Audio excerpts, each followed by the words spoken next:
"I can defend him," said the poor 8-year-old girl after the lawyer abandoned the young millionaire in court. "Before anything else, let's see how connected we really are. What's one thing you can see from your window right now?" The gavel was about to fall when a small voice cut through the tense silence of the Manhattan courthouse like a blade through silk. "I can defend him!" Every head in courtroom 7 turned toward the source of that brave declaration. There, in the back row reserved for spectators, stood 8-year-old Emma Johnson. Her worn sneakers barely touched the floor.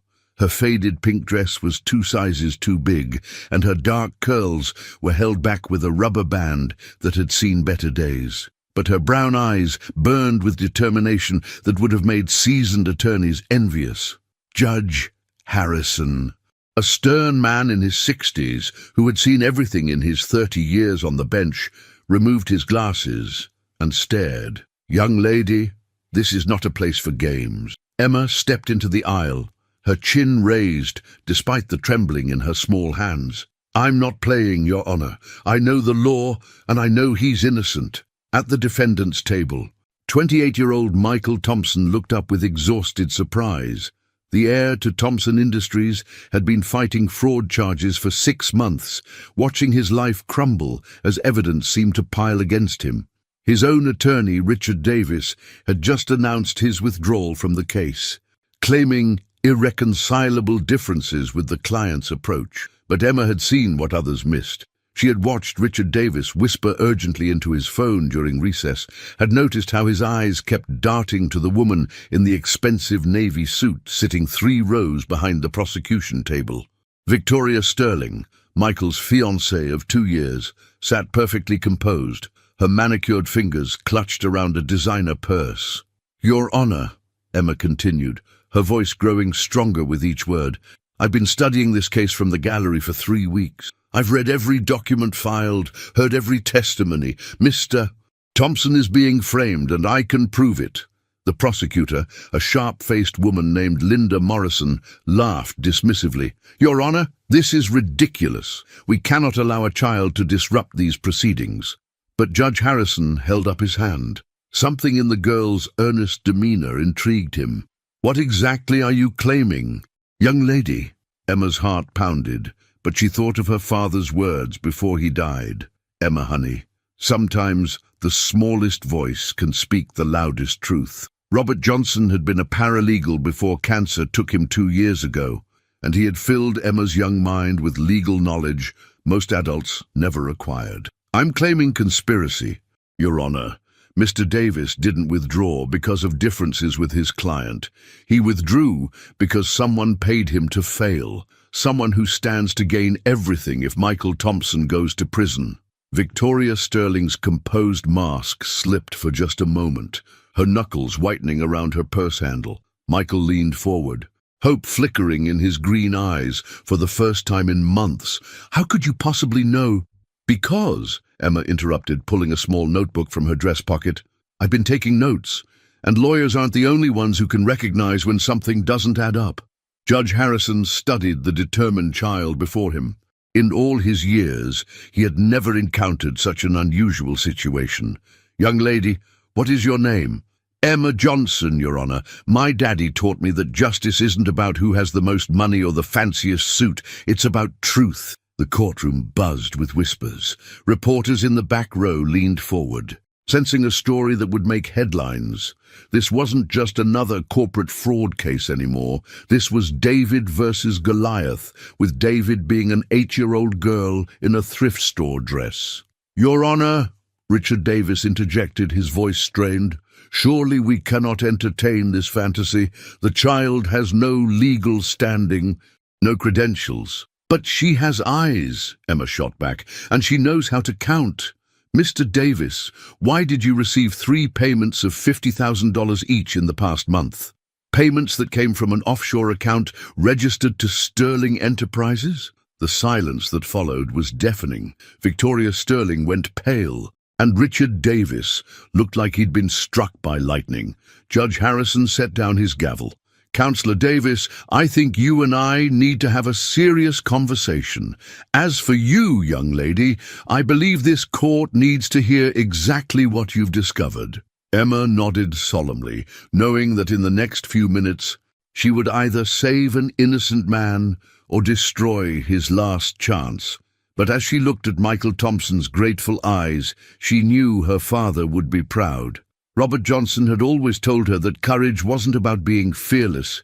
It was about doing what's right when you're terrified. Right now, facing a courtroom full of adults who thought she was foolish, Emma had never been more determined. The real battle was just now beginning. Judge Harrison leaned forward, his weathered hands clasped tightly on the bench. "Young lady, these are very serious accusations. I hope you understand the gravity of what you're claiming." Emma's small fingers tightened around her notebook, but her voice remained steady. "I understand perfectly, Your Honor.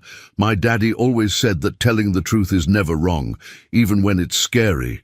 Victoria Sterling shifted uncomfortably in her seat, her perfectly manicured nails now digging into her palms. She caught Richard Davis's eye and made a subtle gesture toward the courtroom door, but the attorney was frozen in place, sweat beading on his forehead. "Proceed, Miss Johnson," Judge Harrison said, his tone gentler now. "Tell us what you've observed." Emma opened her worn notebook, pages filled with her careful handwriting in purple ink. "3 weeks ago, I started coming here because Mrs. Patterson from the community center said the courthouse had free air conditioning, and I could do my homework in the back. But then I heard Mr. Thompson's name, and I remembered it from the newspapers." She looked directly at Michael, whose green eyes were fixed on her with desperate hope. "The papers said he stole money from his own company, but that didn't make sense to me. Why would someone steal from themselves?" Prosecutor Morrison stood up. "Your Honor, this child's interpretations of complex financial—" "Let her finish," Judge Harrison commanded firmly.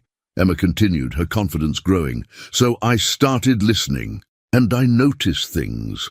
Like how Mr. Davis never objected when the prosecutor said mean things about Mr. Thompson. Real lawyers object all the time.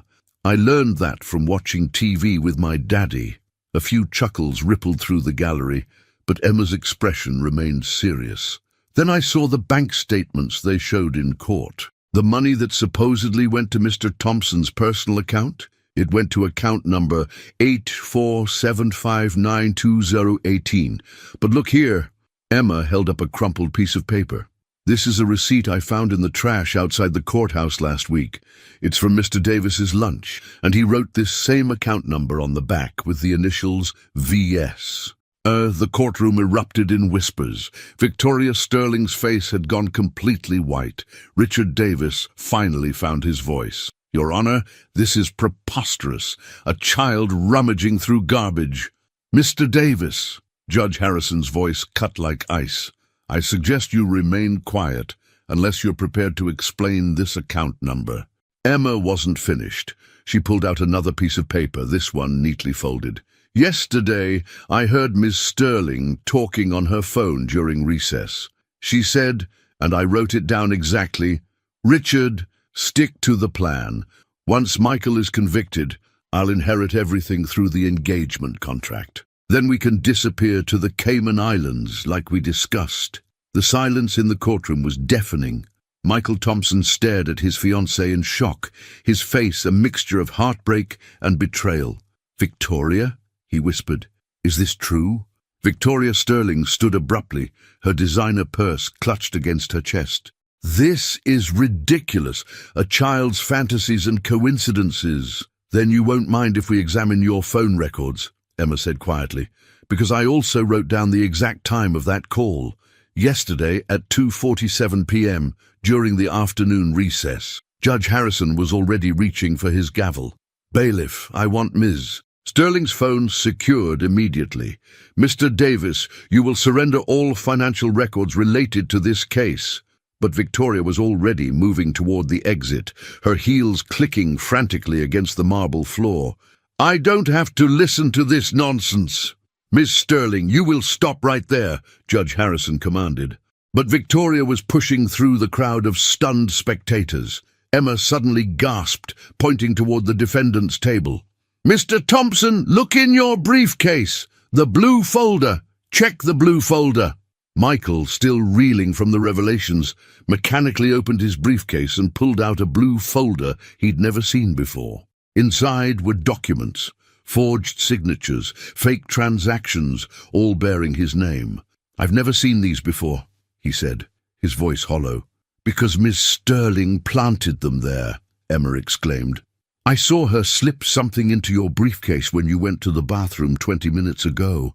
She said she was getting you tissues for your allergies, but she put that folder in there instead." Security guards were now moving toward the exits, but Victoria had disappeared into the crowded hallway outside the courtroom. Judge Harrison pounded his gavel repeatedly. "This court is in recess. I want law enforcement to find Victoria Sterling immediately. Mr. Davis, you are hereby held in contempt, and I'm ordering a full investigation into your finances and communications." As the courtroom dissolved into chaos, Michael Thompson turned to Emma with tears in his eyes. Why did you? Emma climbed up onto the chair next to him, her small hand reaching out to pat his arm. "Because justice isn't about who's biggest or richest, Mr. Thompson. It's about what's right, and what they did to you wasn't right." But even as Michael smiled through his tears, Emma's sharp eyes caught something everyone else had missed. Richard Davis was texting furiously on his phone before the bailiff could confiscate it. Her blood ran cold as she realized Victoria Sterling's escape wasn't panic, it was planned, and Emma was now the only person who could prove it. Emma's heart pounded as she watched Richard Davis frantically typing on his phone before the bailiff snatched it away. In that split second, she caught a glimpse of his screen. "Package delivered. Proceed to phase 2. "Judge Harrison," Emma called out, jumping down from her chair. "Mr. Davis just sent a message about phase 2. This isn't over." "Oh, Deem," but the courtroom was in chaos. Security guards were shouting into their radios, court personnel were rushing about, and the crowd of spectators was buzzing with excitement about the dramatic escape. No one heard her small voice except Michael Thompson. "What did you see, Emma?" Michael asked, crouching down to her eye level. "Mr. Davis texted someone about phase 2, Emma whispered urgently. "I think Miss Sterling's escape was just the beginning. They're planning something else." Before Michael could respond, Prosecutor Morrison approached them, her sharp features softened with what might have been respect.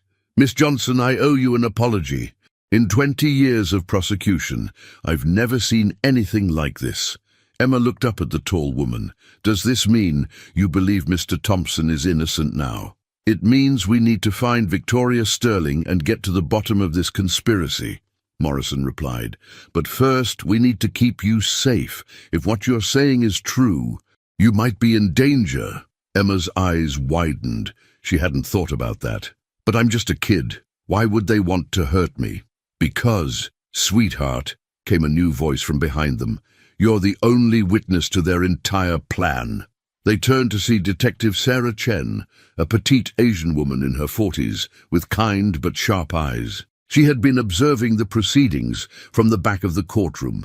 "I'm Detective Chen, NYPD Financial Crimes Unit," she said, showing her badge. "I've been investigating suspicious activity around Thompson Industries for months, but we could never find solid evidence until today." Emma felt a surge of pride, but it was quickly replaced by worry. "Detective Chen, do you think Ms. Sterling will come back?" "People like Victoria Sterling don't just run, honey. They have backup plans, lots of them." Detective Chen knelt down to Emma's level. "Can you tell me everything you remember about what she said on that phone call?" Emma flipped through her notebook again. "She said to stick to the plan, that she'd inherit everything through something called an engagement contract, and then they could disappear to the Cayman Islands. But there was something else." Emma's brow furrowed as she concentrated. "She mentioned a number. She said the Thompson account transfer of 2.3 million should clear by Friday." "That's tomorrow," Michael gasped. 2.3 million. That's my personal inheritance account. Only I have access to that, and my father His face went ashen. "My father is in the hospital. He had a stroke 3 weeks ago." Detective Chen was already on her radio. We need to freeze all Thompson family accounts immediately and get me a unit to Presbyterian Hospital. I want protection on Michael Thompson's father." Emma tugged on Detective Chen's jacket. "There's more. Yesterday I heard Ms. Sterling talking to someone else, not Mr. Davis. She called them Uncle Frank and said the hospital paperwork was ready."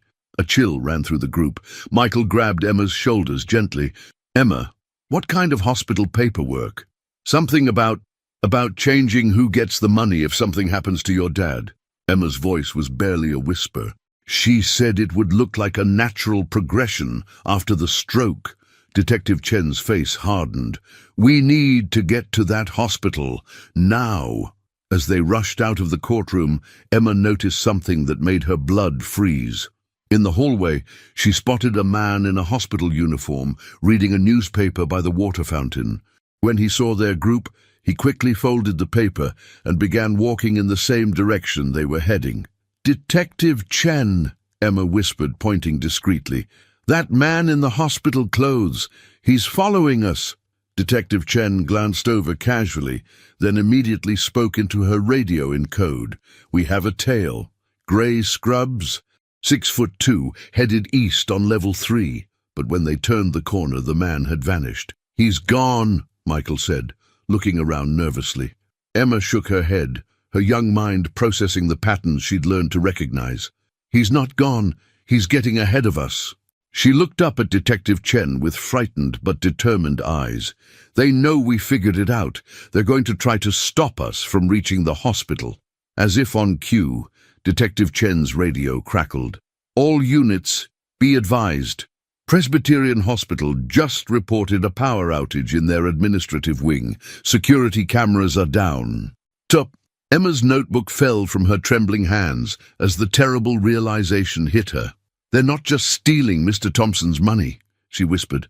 "They're going to hurt his daddy to make sure they get away with it." And somewhere in the maze of Manhattan's busy streets, Victoria Sterling was watching their every move, waiting for the perfect moment to strike back at the little girl who had destroyed her perfect plan. The taxi ride to Presbyterian Hospital felt like the longest 20 minutes of Emma's life. She sat squeezed between Michael and Detective Chen, watching the city blur past while her mind raced with terrible possibilities.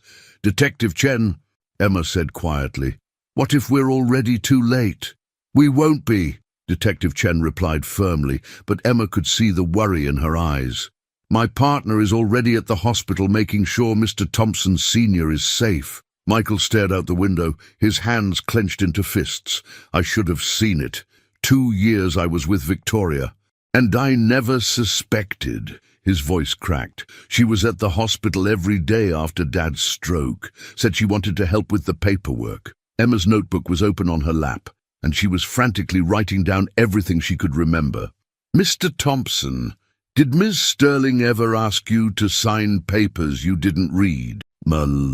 Michael's face went pale. "Last week. She said they were get-well cards for Dad, but..." He pulled out his phone and started scrolling through his photos. "I took a picture of myself signing them because she said it would be sweet to show Dad later." He handed the phone to Detective Chen, who immediately forwarded the image to her team. "Good thinking, Michael. Emma, this is exactly the kind of evidence we need." The taxi pulled up to the hospital's main entrance, and Emma felt her stomach drop. Through the glass doors, she could see people in hospital uniforms moving with unusual urgency. "Something's wrong," Emma whispered. Detective Chen was already on her radio as they rushed through the automatic doors. "Chen here. What's the status on Thompson Sr.?" The voice that crackled back made Emma's blood freeze. "Detective, we have a problem. Mr. Thompson's medical chart shows that someone attempted to change his medication schedule 20 minutes ago. The nurse on duty stopped it just in time." They hurried to the elevators, but Emma suddenly grabbed Detective Chen's arm. "Wait! Look at the directory board!" Everyone turned to see what Emma was pointing at. The hospital directory showed that William Thompson was in room 847, the same number sequence as the bank account Emma had discovered in Davis's notes. "That's not a coincidence," Michael breathed. "No," Detective Chen agreed grimly.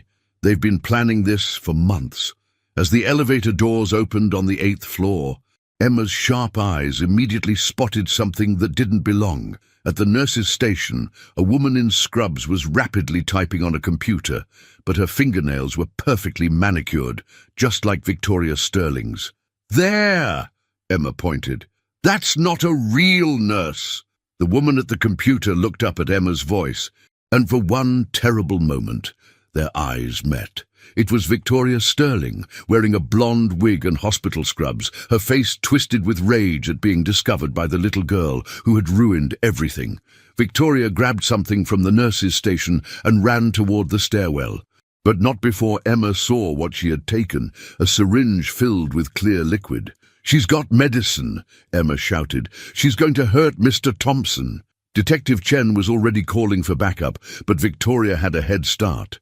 Emma made a split-second decision that would haunt her for years to come. She broke away from the group and ran after Victoria, her small legs carrying her faster than any adult expected. "Emma, no!" Michael called after her, but she was already through the stairwell door. Emma's sneakers echoed against the concrete steps as she raced upward, following the sound of Victoria's heels above her. She could hear Victoria talking angrily on her phone. "The plan's blown. The kids saw everything. We need to finish this now and get out." By the time Emma reached the 10th floor, she was gasping for breath, but she could see Victoria just ahead, pushing through the door to the cardiac intensive care unit. Emma followed, her heart pounding not just from running, but from the terrifying realization of what Victoria intended to do. The CICU was dimly lit and eerily quiet. Emma crept forward, staying low behind the nurse's station. She could see Victoria approaching room 1047, where an elderly man lay sleeping peacefully, surrounded by beeping machines. Emma had never seen William Thompson before, but she knew immediately this was Michael's father. He looked so much like Michael. The same kind green eyes, now closed in medicated sleep. The same gentle features, now aged and softened by illness. Victoria stood over the bed, pulling the cap off the syringe with her teeth. "This is all your fault, old man," she hissed. "If you hadn't had that stupid stroke, I could have waited longer. But no, now I have to clean up this mess because of your interfering son and that annoying little brat." Emma knew she had seconds to act. Her father's voice echoed in her memory. "Sometimes, Emma, being brave means doing something even when you're terrified." She took a deep breath and stepped out from behind the nurse's station. "Stop!" Emma's young voice rang through the quiet unit. "Put that down!" Victoria spun around, her face contorted with fury. "You! This is all because of you." But Emma wasn't backing down. "I know what you're doing, and I won't let you hurt him. He's a good man, and his son loves him." Victoria's laugh was cold and bitter. "Love? Do you know what love gets you, little girl? Nothing. I spent 2 years pretending to love Michael Thompson, and for what? To watch him waste his family's fortune on charity and kindness." She raised the syringe. "Well, no more." Emma's hand was already reaching for the emergency call button on the wall, but Victoria was closer to William Thompson's IV line. It was a race against time, and Emma realized with growing horror that she might not win. Emma's hand slammed down on the emergency call button just as Victoria lunged toward William Thompson's IV line.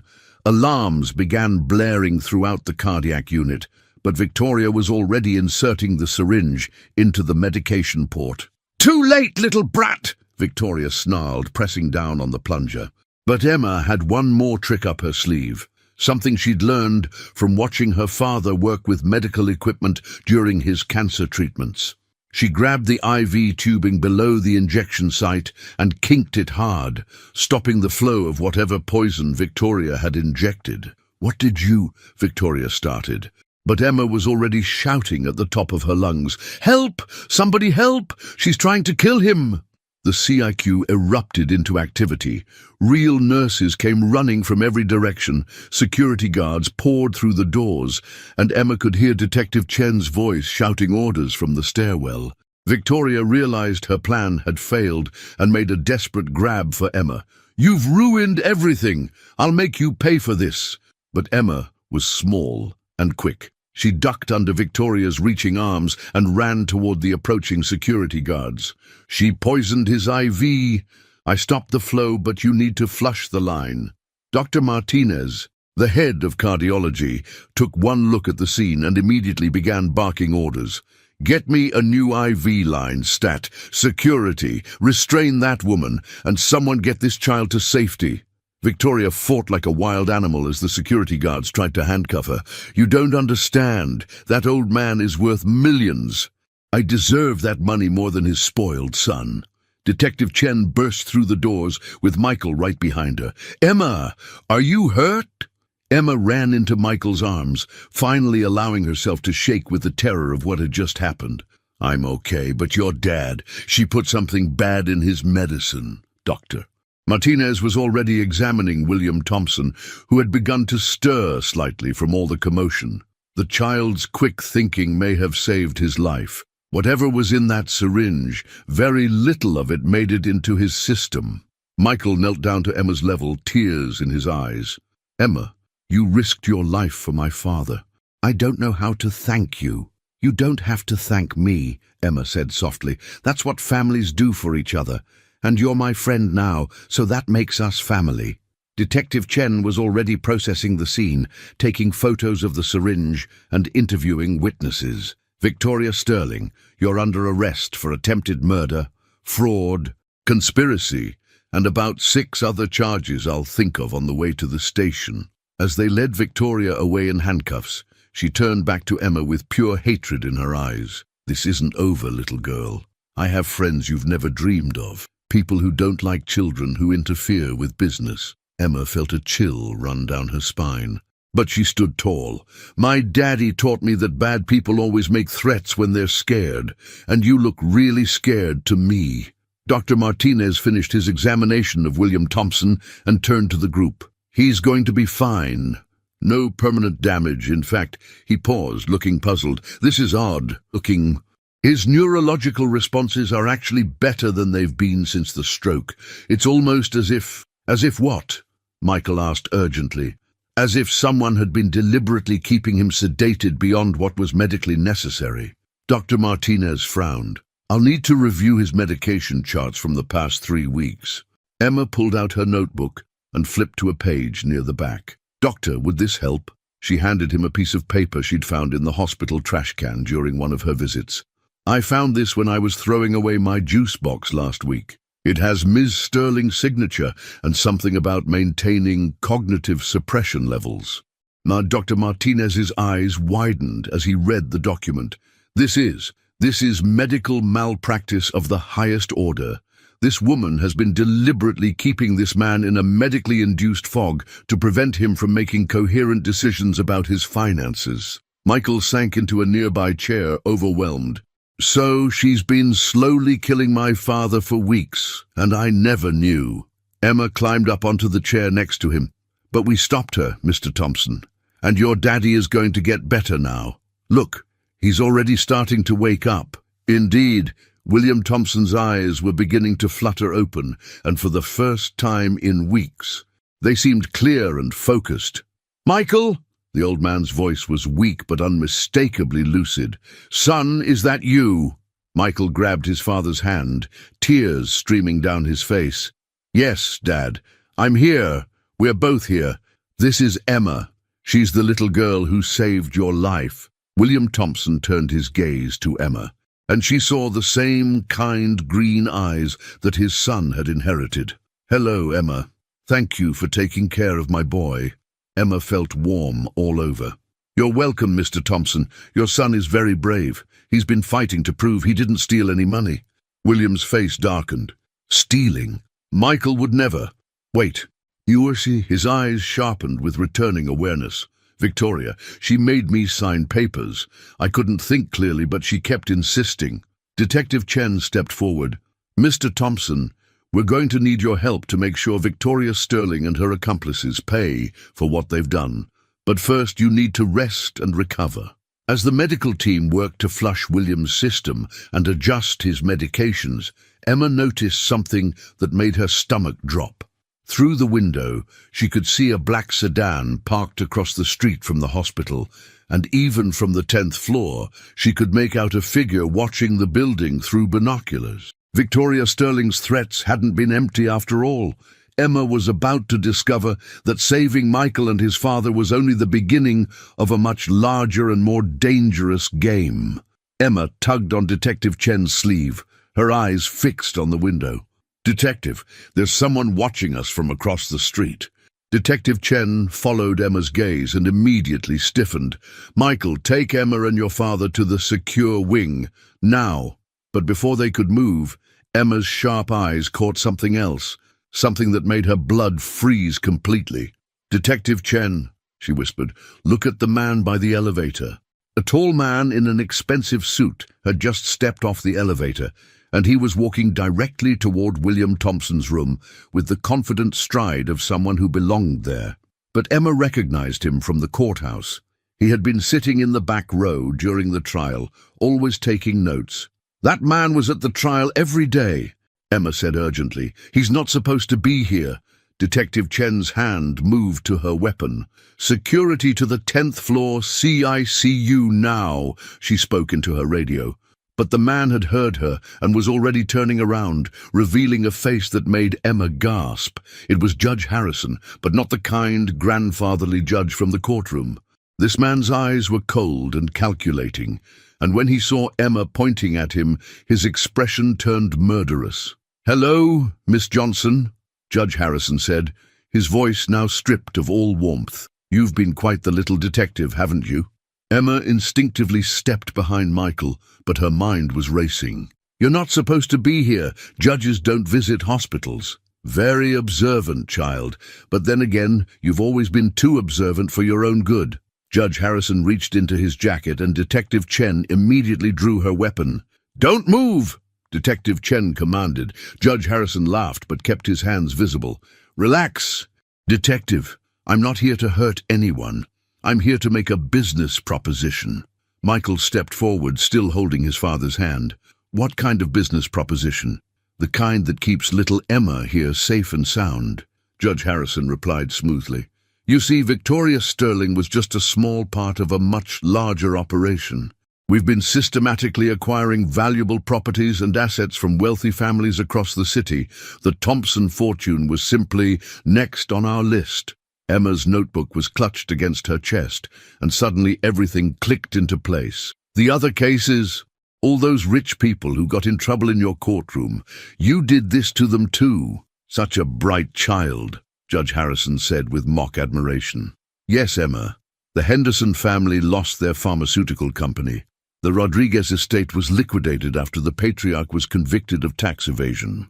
The Morrison shipping fortune, all of it, redistributed to more deserving parties." Detective Chen was already calling for backup, but Judge Harrison held up a hand. "Before you do anything rash, Detective, consider this. Emma Johnson is a very special little girl. Did you know her father, Robert Johnson, used to work for Thompson Industries?"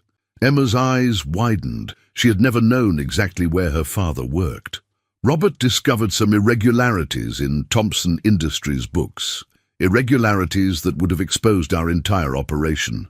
We offered him a very generous sum to keep quiet, but he refused, said he had a daughter to think about, and he wanted to set a good example." Emma felt like the floor was falling away beneath her. "What are you saying?"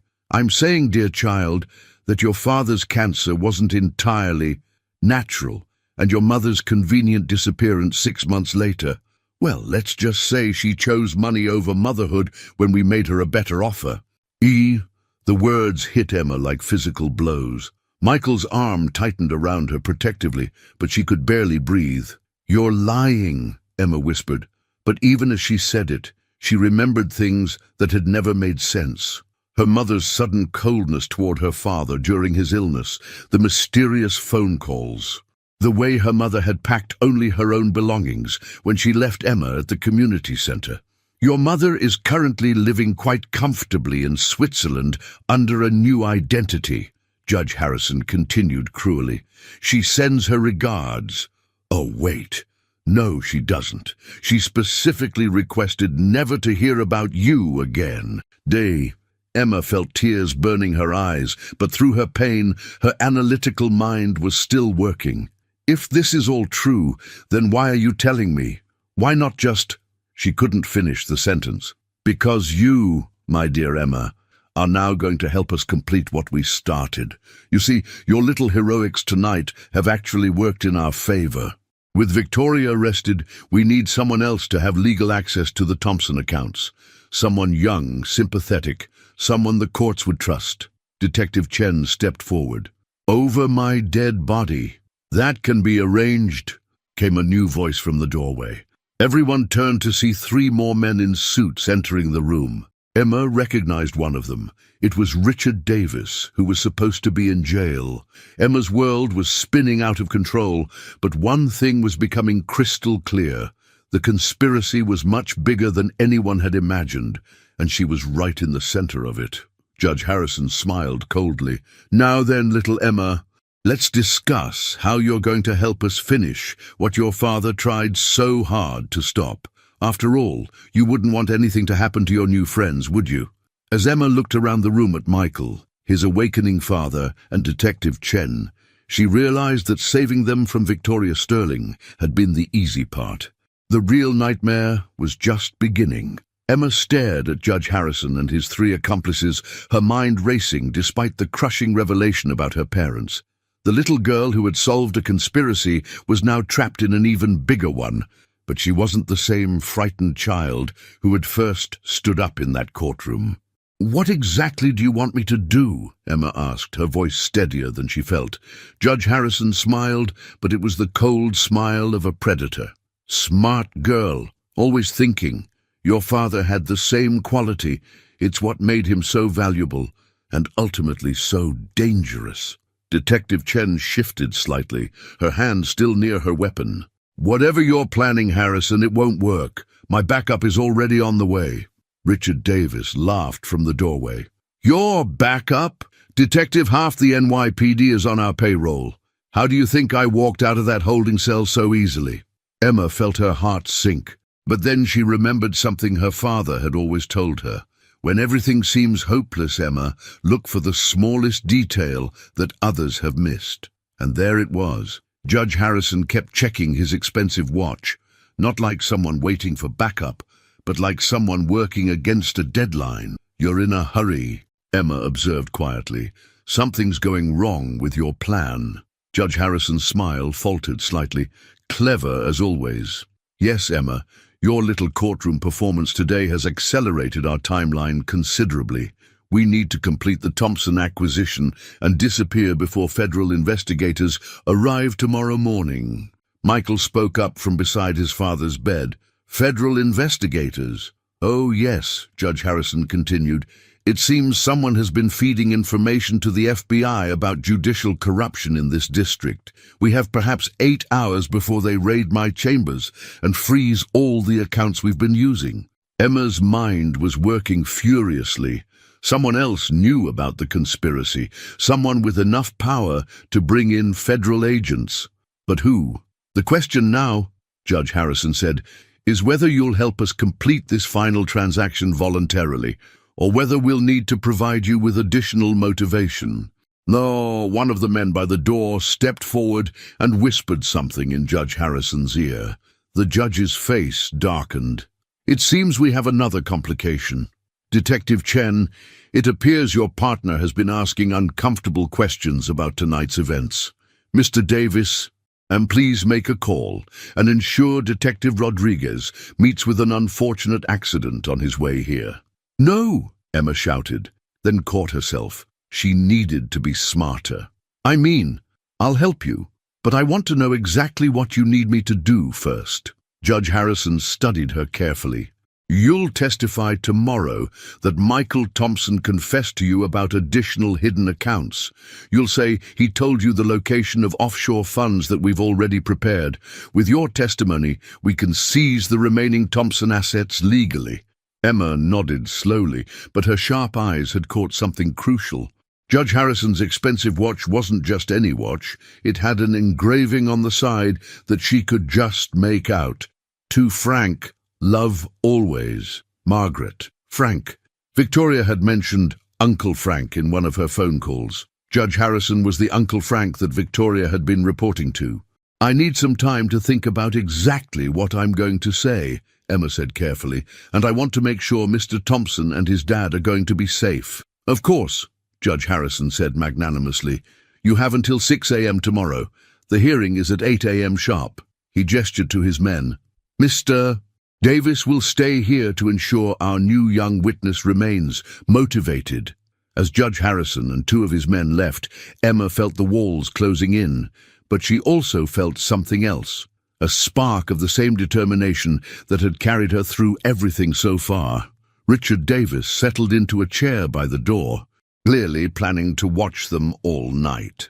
But he had made one crucial mistake. He had underestimated the power of an 8-year-old girl who had learned that sometimes the smallest person in the room could change everything. Emma caught Detective Chen's eye and made a tiny gesture toward her notebook. Detective Chen nodded almost imperceptibly. The real battle was about to begin, and this time, Emma wasn't fighting alone.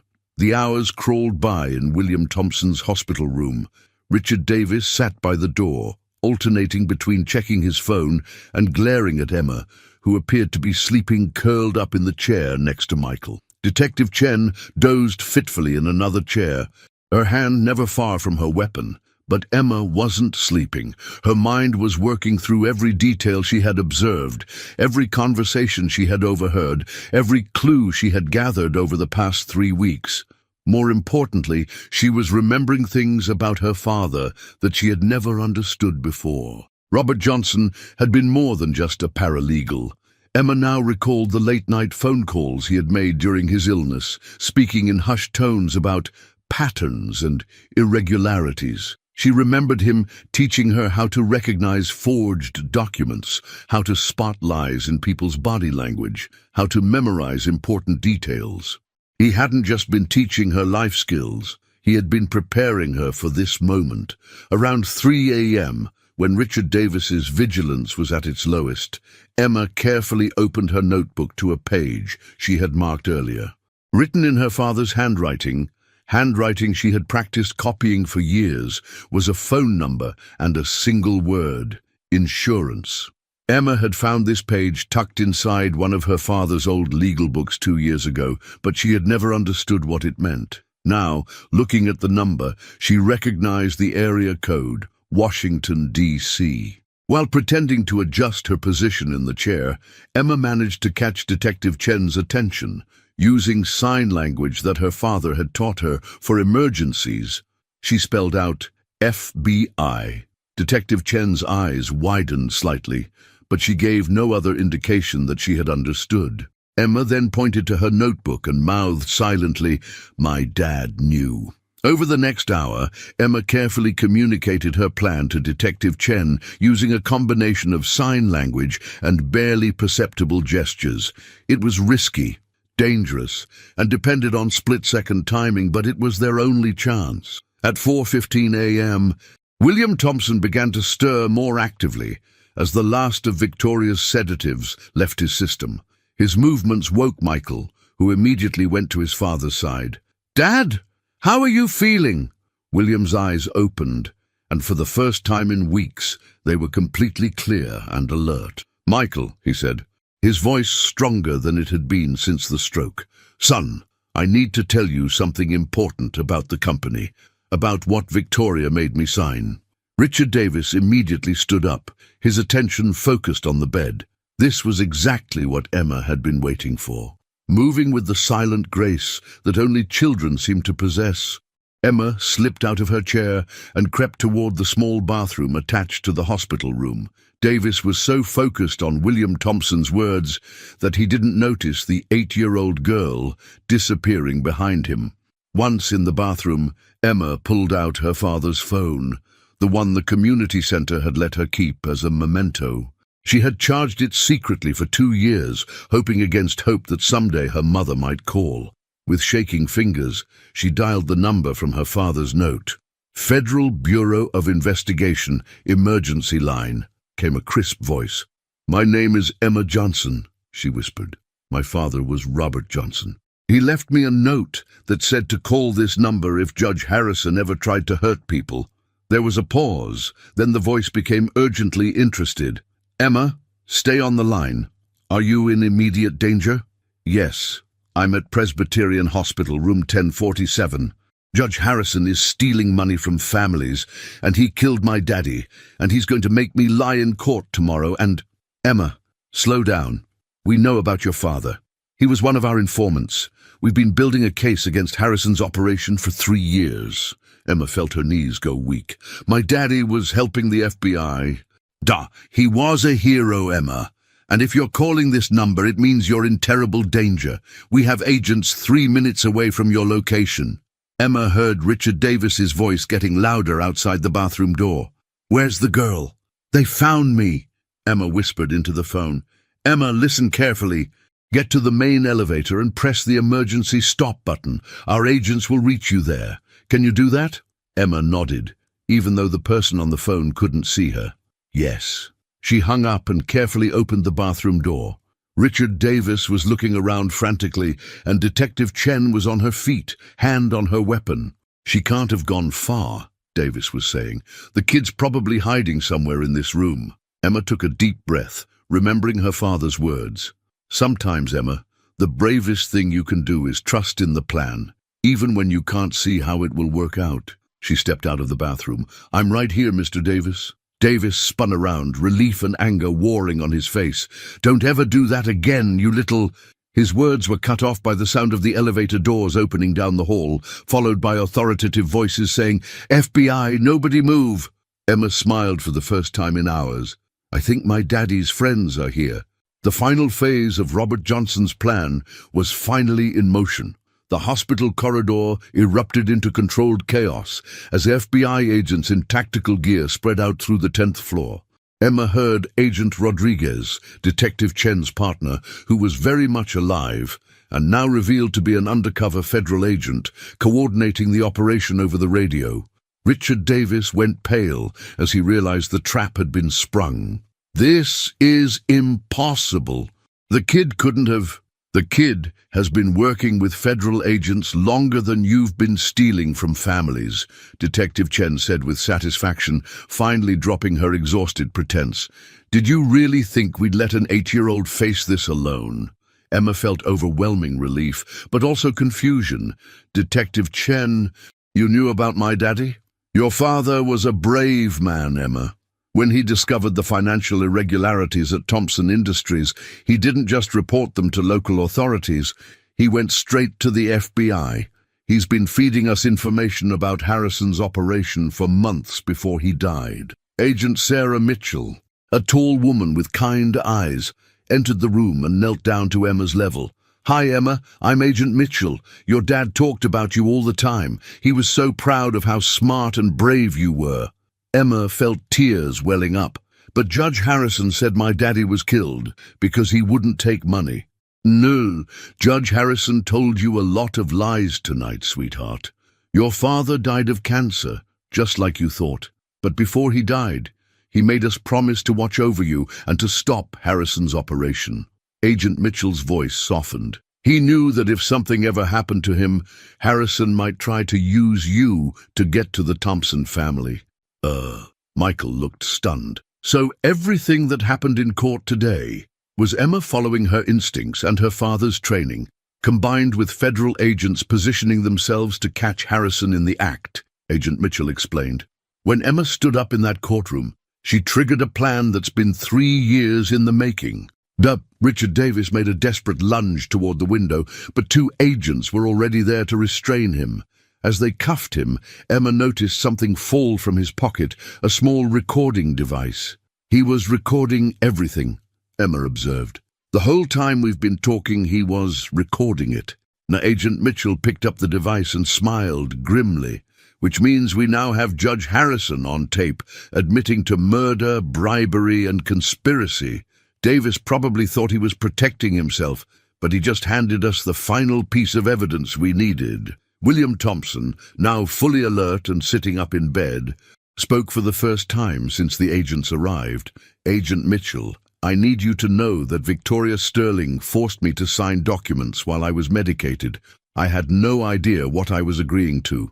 We know, Mr. Thompson, those documents will be declared invalid and all your assets will be restored. Agent Mitchell turned back to Emma. But there's something else you should know, Emma, about your mother. Emma's heart clenched. She had been dreading this moment. Judge Harrison lied about that too. Your mother didn't abandon you for money. She was threatened. Harrison's people told her that if she didn't disappear, they would hurt both you and her. She thought she was protecting you by staying away. Emma felt like the world was spinning. She didn't want to leave me. She calls our office every week to check on you. She's been living in a safe house in Oregon, not Switzerland. And Emma, Agent Mitchell smiled, she's on her way here right now. Oh, the emotions crashing over Emma were too much to process. Relief, joy, confusion, and exhaustion all battled for control. Michael reached over and squeezed her hand. Emma, you saved my family, he said softly. But more than that, you finished what your father started. You brought down an entire criminal operation. Emma looked around the room at Detective Chen, Agent Mitchell, Michael, and his recovering father. I couldn't have done it alone. That's the point, sweetheart, Agent Mitchell said.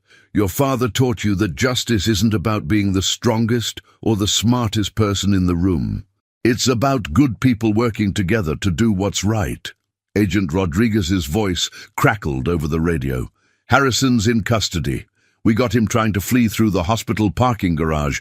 The entire operation is shut down. Emma felt a weight lifting from her shoulders that she hadn't even realized she'd been carrying. But as the adrenaline began to fade, she realized there was still one more thing she needed to know. Agent Mitchell, what happens now? Do I go back to the community center? Agent Mitchell exchanged a look with Michael and his father. Actually, Emma, the Thompson family has made a request that might interest you. Emma looked at Michael, who was smiling through tears. Emma, would you like to come live with us, my dad and I? We'd like you to be part of our family. For real, this time. For the first time in 3 weeks of drama and danger, Emma Johnson, the brave little girl who had taken on corruption and won, was completely speechless. 3 months later, Emma stood in the witness box of a different courtroom, this one filled with FBI agents, federal prosecutors, and some of the most important legal minds in the country. But she wasn't nervous anymore. She had learned that telling the truth, no matter how scared you were, was always the right choice. Miss Johnson, said Federal Prosecutor Williams, a kind woman who had spent weeks preparing Emma for this moment, can you tell the court about the first time you suspected something was wrong with Mr. Thompson's case? Emma looked out at the packed courtroom. In the front row sat Michael and William Thompson, now fully recovered and back to running his company. Beside them sat Detective Chen, Agent Mitchell, and most importantly, a woman with Emma's same dark curls and brown eyes, her mother, Sarah Johnson. The reunion 3 months ago had been everything Emma had hoped for and more. Her mother had held her for hours, explaining through tears how she had been forced to disappear to protect Emma, how she had watched from afar as Emma grew up brave and smart and kind. How proud she was of the little girl who had grown up to be a hero. I knew something was wrong, Emma said clearly into the microphone, because Mr. Thompson's lawyer wasn't acting like a real lawyer. Real lawyers fight for their clients. They object to unfair questions. They don't let prosecutors say mean things without speaking up. In the defendant's section, Judge Harrison sat in handcuffs, his face a mask of rage and defeat. Beside him, Richard Davis looked small and defeated. Victoria Sterling, transported from her prison cell for the trial, stared at the floor. And what made you suspect that Judge Harrison was involved? Prosecutor Williams asked gently. Emma pulled out her notebook, now a key piece of evidence in the federal case. I started noticing patterns. Judge Harrison's cases all seemed to end the same way, with rich families losing their money. And he kept checking his watch during the trial, like he was worried about time running out. Very observant. And Emma, can you tell the court about the night at the hospital? Emma's voice grew stronger as she recounted the events. She had told this story dozens of times now to FBI agents, prosecutors, and psychologists, but it never got easier to remember how scared she had been. Judge Harrison told me that my daddy was murdered because he wouldn't take their money. But that wasn't true. Later, Agent Mitchell told me that my daddy died of cancer, just like I always knew. Judge Harrison was trying to scare me into helping them. The defense attorney for Harrison stood up. "Objection, Your Honor. Hearsay." Federal Judge Patricia Wong, who had been brought in from another district to ensure fairness, looked down at Emma kindly. "The objection is noted, but given the extraordinary circumstances of this case and the age of the witness, I'll allow the testimony." Emma continued her story, explaining how her father had trained her to notice details, how he had prepared her without her knowing it for the day when she might need to fight for justice. When she finished, the courtroom was completely silent. Even some of the FBI agents were wiping their eyes. "Thank you, Emma," Prosecutor Williams said softly. "Your Honor, the government rests." During the recess, Emma sat with her new family in the courthouse cafeteria. Michael had officially adopted her 2 weeks ago, making her Emma Thompson Johnson. She kept both names because, as she told the adoption judge, "I want to honor my real dad and my new dad." "How do you feel?" Sarah Johnson asked her daughter. "I know this has been hard." Emma considered the question seriously. "I feel sad about Daddy, but happy that he was helping catch bad people. I feel angry that Judge Harrison lied about you, but happy that we're together now. Mostly I feel—" She paused, searching for the right word. "I feel like Daddy would be proud." William Thompson, now using just a cane instead of a wheelchair, smiled at his adopted granddaughter. "Your father would be very proud, Emma. You finished something very important that he started. And the best part," Michael added, "is that because of your testimony, the FBI has identified 12 other families who were victimized by Harrison's operation. Their money is being returned to them." Emma nodded thoughtfully. "Good. That's how justice works, not just punishing bad people, but helping good people too." Agent Mitchell approached their table with a serious expression. "Emma, I need to tell you something.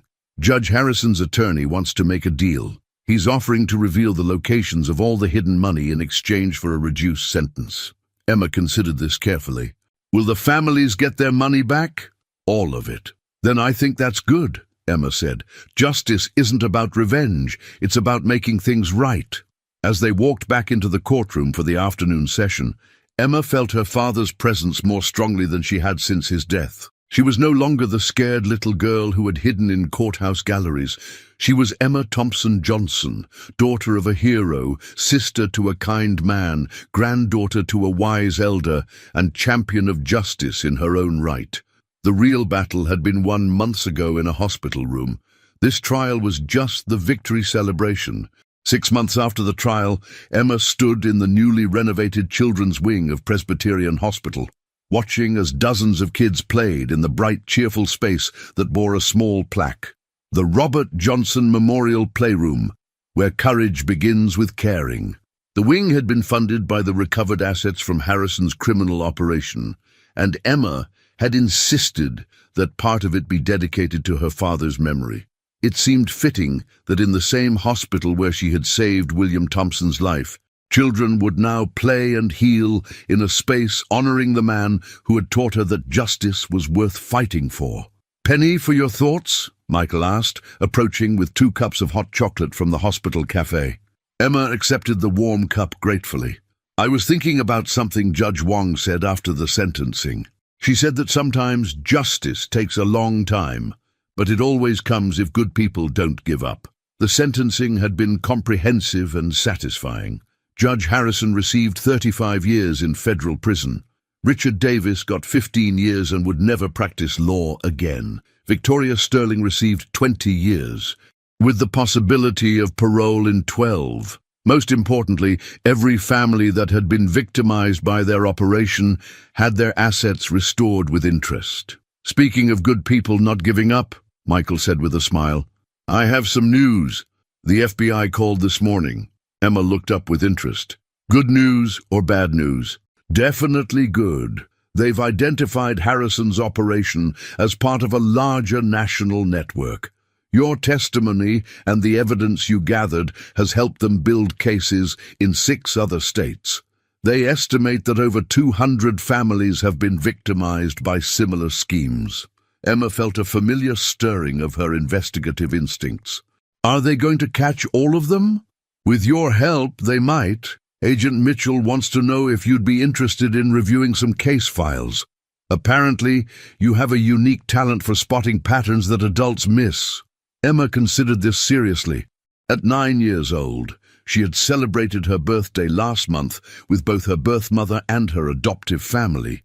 She was more experienced with criminal investigation than most police officers. But she was also finally getting to be a regular kid, going to school, making friends, playing soccer. Can I think about it? She asked. Of course. There's no pressure, Emma. You've already done more than enough. They walked through the hospital corridors, past the room where Emma had first confronted Victoria Sterling, past the CICU where she had saved William Thompson's life. The hospital felt different now, not scary and dangerous, but peaceful and hopeful. In the main lobby, they met Sarah Johnson, who had moved back to New York and was working as a victim's advocate for white-collar crime survivors. The reunion with her mother hadn't been perfect. There were still moments of awkwardness, years of separation to bridge, but they were building something new and strong together. How was school today? Sarah asked, hugging her daughter. Good. I got an A on my report about the judicial system, Emma replied proudly. Mrs. Henderson said it was very, what was the word? Insightful. William Thompson approached from the elevator, moving easily now with just a slight favoring of his left side. The stroke had left minimal permanent damage, and he credited Emma's quick thinking with saving not just his life, but his mind. Emma, my dear, I have something for you, he said, producing a small, wrapped package. Emma opened it carefully to reveal a beautiful leather-bound journal, much nicer than her old notebook, with her initials embossed in gold, ETJ. For your next investigation, William said with a wink. Emma ran her fingers over the smooth leather. Thank you, Grandpa William. But I'm not sure there will be a next investigation. Maybe I just want to be a regular kid for a while. And that's perfectly fine, he assured her. But heroes don't stop being heroes just because they're not actively heroic. They're heroes because of who they are inside.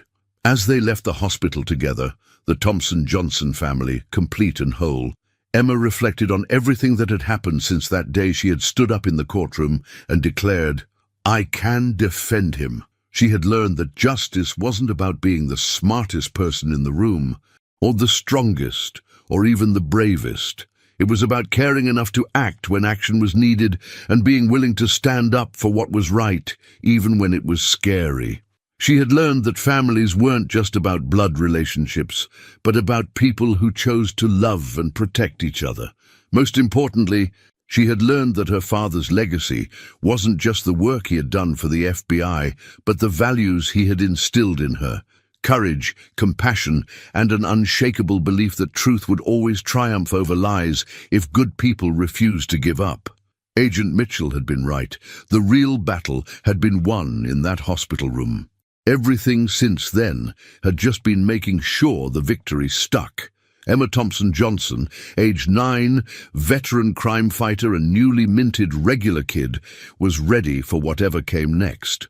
1 year later, Emma stood once again in a courthouse, but this time she was there by choice, not necessity. The Manhattan Family Court was a very different place from the criminal courthouse where her adventure had begun. Smaller, warmer, focused on healing rather than punishment. Today was the day that her adoption by Michael would be finalized in a special ceremony, making official what had been true in their hearts for months. Emma had asked for the ceremony to be held exactly 1 year after Judge Harrison's sentencing, turning what had been a day of justice into a day of celebration. "Are you nervous?" asked Detective Chen, now Captain Chen, after her commendation for the Harrison case, as they waited in the hallway. Emma considered the question. A little. But it's a good nervous, like when you're about to get something you've always wanted. The courtroom was packed with friends and family. Sarah Johnson sat in the front row, beaming with pride. William Thompson was there with his new girlfriend, Dr. Martinez from the hospital. Their relationship a beautiful outcome of the chaos that had brought them together. Agent Mitchell and Agent Rodriguez sat together, still amazed at how a case they had worked for 3 years had been cracked by an 8-year-old girl with a notebook. Even some unexpected guests had come. Prosecutor Morrison from the original trial was there, having become a friend to the family. Mrs. Patterson from the community center had tears in her eyes as she watched the girl she had tried to protect find the family she deserved. Judge Patricia Wong, who had presided over the Harrison trial, had agreed to conduct the adoption ceremony. She smiled warmly as the Thompson-Johnson family approached the bench. "Emma," Judge Wong said gently, "do you understand what adoption means? It means that Michael becomes my legal dad, and I become his legal daughter, and we promise to take care of each other forever," Emma replied confidently. "And Michael, do you promise to love and care for Emma as your own daughter?" Michael looked down at Emma with tears in his eyes. "I promise, Your Honor. She already is my daughter in every way that matters." "Then by the power vested in me by the state of New York, I declare this adoption final. Emma Thompson-Johnson, you are now officially and legally the daughter of Michael Thompson." The courtroom erupted in applause, but Emma barely heard it. She was too busy hugging her new dad and feeling the warmth of being exactly where she belonged. After the ceremony, there was a reception in the courthouse lobby. Emma moved through the crowd, accepting congratulations and feeling overwhelmed by how many people cared about her. But the most meaningful moment came when Agent Mitchell pulled her aside. "Emma, I have something to tell you.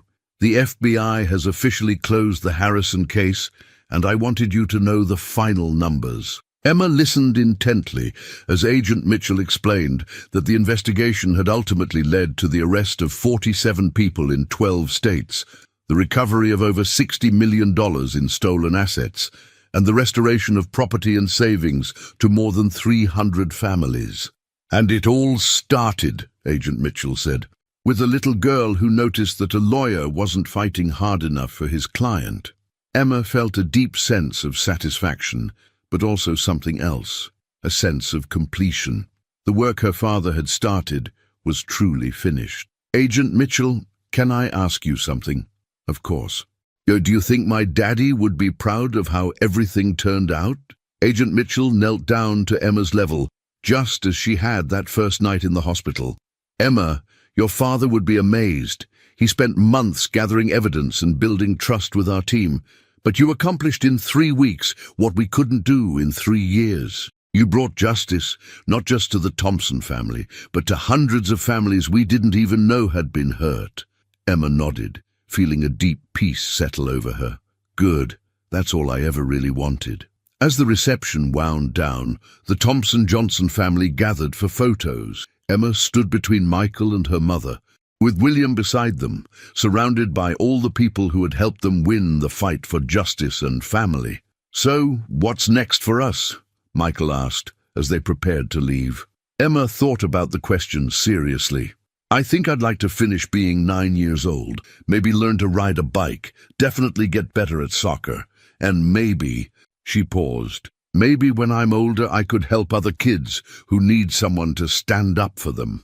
"I think," said Sarah Johnson, "that sounds like a perfect plan." As they walked out of the courthouse into the bright New York sunshine, Emma Thompson-Johnson reflected on everything that had brought them to this moment. She had learned that heroes came in all sizes, that families could be built from love as much as blood, and that justice was not just about punishing wrongdoing, but about protecting the innocent and restoring what had been lost. Most importantly, she had learned that when someone you love teaches you to be brave, that bravery becomes part of who you are forever. The little girl, who had once stood up in a courtroom and declared, "I can defend him," was now surrounded by people who would defend her, just as she would always be ready to defend others who needed protection. Justice, Emma had discovered, wasn't just about winning one battle. It was about building a world where everyone belonged to someone, where truth mattered more than power, and where even the smallest voice could change everything. The real battle was never really over. But with good people fighting together, it was a battle that love would always win.